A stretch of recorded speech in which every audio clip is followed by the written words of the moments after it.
Okay. Sinabayan niyo yung init ng ulo ko. Agad-agad na ng energy ko. Andito na ako sa pagbubukas ng etong box na to. Diba? Andito na ako sa box na to. Pag open ko ba, ang nakita kong face ay ito. Tapos biglang may tumawag ba.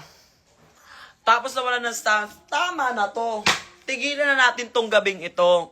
Wag din po kayo mag-message sa akin, please. Wag niyo po akong i-text. Over.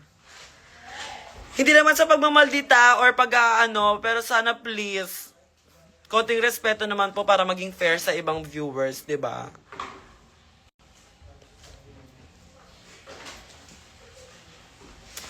Kasi ang dami pa pong nagwa-watch me wep and watch me nini. And watch me wep and watch me nini here. So please,